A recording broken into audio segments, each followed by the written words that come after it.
Note, I've put spoiler free in the title because if you don't want any, this video can be spoiler free. There will be a small spoiler section in the middle, but you'll be warned before and after it, so you can just click on the annotation on screen or just skip it if you don't want to see it. Otherwise, there might be tiny things like enemies, but I won't spoil anything major. Cheers. The most definitive Italian mustached tubby dwarf is back in action with Super Mario Odyssey, the latest entry in the 3D series that began back in 1998 with Super Mario 64. The 3D Marios have escalated in theme since the Nintendo 64 classic, from saving Peach in her own castle to cleaning up and saving an entire island, then taking to space and saving the entire galaxy, to crashing a wedding? Is Odyssey worthy of following Galaxy and continuing Mario's legacy into the current generation?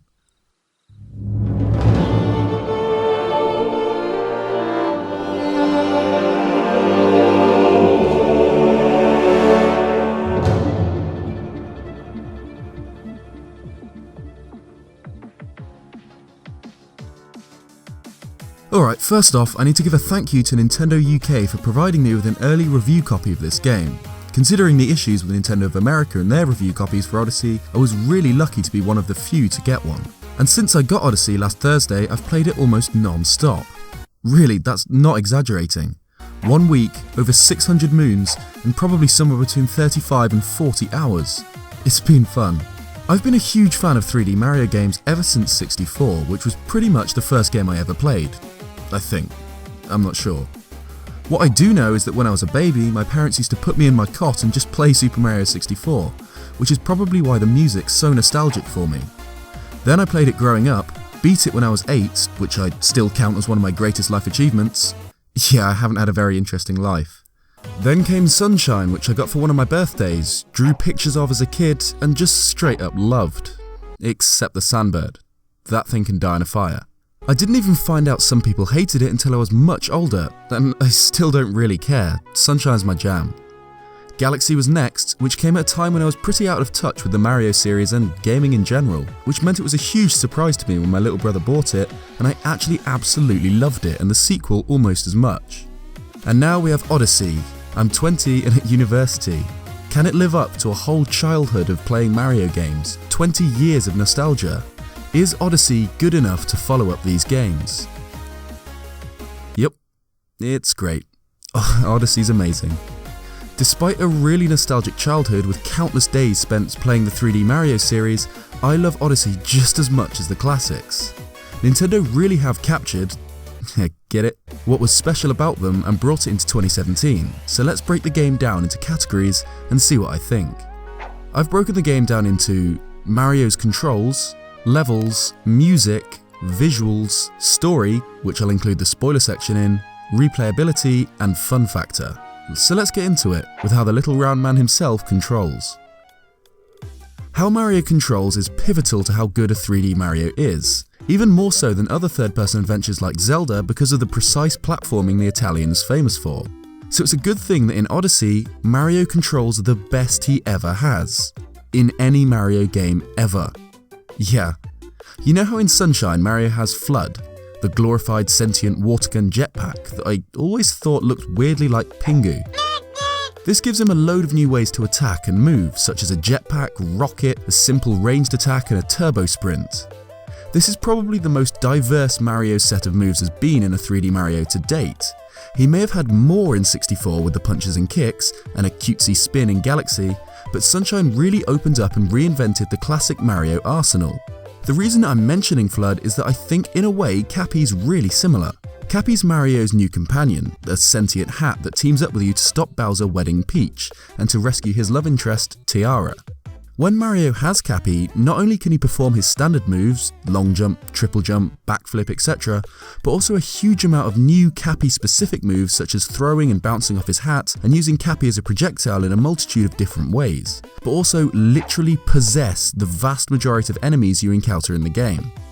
Yep, doesn't matter if it's a Goomba or a gigantic Bullet Bill, Mario can squeeze himself inside their head and actually control them. In terms of unique features of Mario games, such as Flood or the gravity shenanigans in the Galaxy games, Odyssey's capture mechanic is definitely the most game-changing. It makes both the platforming and the puzzle solving so much better, literally using Bowser's minions against him to beat challenges and win moons. And yet another comparison to Sunshine is in the Straw Man challenges. Hidden throughout kingdoms are straw men, and by throwing Cappy onto their heads, you unlock a, usually timed, challenge that you must complete without your buddy in all of his moves, similar to the a cappella challenges in Sunshine where you lose Flood. Overall, the controls of Super Mario Odyssey get a perfect 10. I never had an issue with anything. Every time I died it felt like my own fault, rather than clumsily designed controls, which is how a game should play. Levels. Okay, so instead of paintings like in 64, areas of Delfino like in Sunshine, or galaxies in, well, Galaxy, Odyssey's individual levels are called kingdoms, each one being most similar to 64's floating island self-contained sandbox levels than any other 3D Mario game. So your job in these kingdoms is to collect power moons, which replace stars or shines, in order to fuel up your eponymous ship, the Odyssey, and chase Bowser across the world, stopping his wedding with Princess Peach. And there are a lot of these power moons. Right now I have around 600 of the buggers, but I'm not even close to getting them all. And this is both a good thing and a bad thing. Good for obvious reasons, they're fun to collect, and having hundreds and hundreds of them means you can get a huge amount of content for your money with this game. However, because there are so many, it can occasionally get tedious to collect all of them, partially because how difficult they are to collect varies so much. Some moons are as difficult to collect as 64 stars or Sunshine's shines, but others can be as simple as breaking a shiny crate or ground pounding a glowing spot on the floor. I don't think that the huge amount has an overall negative impact on the game. I loved spending hours hunting after them, but it's worth noting that some are so easy it's more of a chore to collect them. Each kingdom also has a mysterious metal cube. I'll explain that in the spoiler section. One of the only real negatives I have with this game's kingdoms is that Odyssey doesn't feature a hub world like the Peach's Castle, Delfino Plaza, or the Astral Observatory. It might seem like a nitpicking, but the lack of a hub world, aside from Mario's Starship in Galaxy 2, is the main reason I prefer the first. A central location to keep coming back to and see change over time really helps tie the game together in my opinion. In this regard, Odyssey is more similar to Galaxy 2. Mario has his own ship, but the kingdoms are still selected from a boring world map screen rather than discovered in your own central world. Does anyone remember how brilliant it was to discover an entire world hidden behind a seemingly normal wall in the corner of Peach's castle basement? There are still secrets in Odyssey, but they're found in the kingdoms rather than in the main hub, which I think hurts the game a little bit. So overall, I give Odyssey's levels a 9 out of 10. Mario is probably almost as famous as Zelda in the music department. There's not a single game in the series that I think has lackluster music, and Odyssey's no different. The music is amazing. It's pretty obvious how the music works. We get a main theme for each of the kingdoms,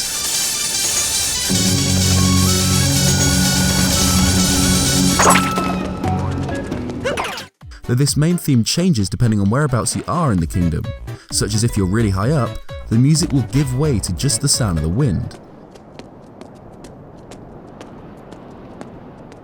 This is a minor detail that I'm weirdly a huge fan of in video games ever since Banjo-Kazooie, where in Treasure Trove Cove when you travel all the way up to the lighthouse the music stops, making you realise just how high up you are. Anyway, the actual main themes are just as catchy as you expect from a Mario. There's not much else to say there. And without going into spoiler territory, I can't talk about the boss themes or the final level music, but take my word for it that they're really good too. And I just can't talk about Odyssey music without mentioning the game's main theme, Crash the Wedding.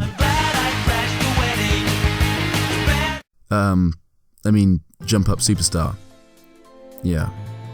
This is the promotional song used for Odyssey, and it features in a really great part around halfway through the game, and again near the end. It's straight fire. You lot already know about it though, so I won't keep going on about it. Odyssey's music gets a perfect 10 out of 10. Visuals. This is one you don't really need to take my word for, you guys can see for yourselves how good the game looks.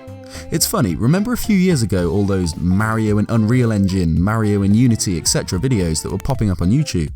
Well, Odyssey looks like that, but obviously with its own unique style and Nintendo polish. The game looks stunning.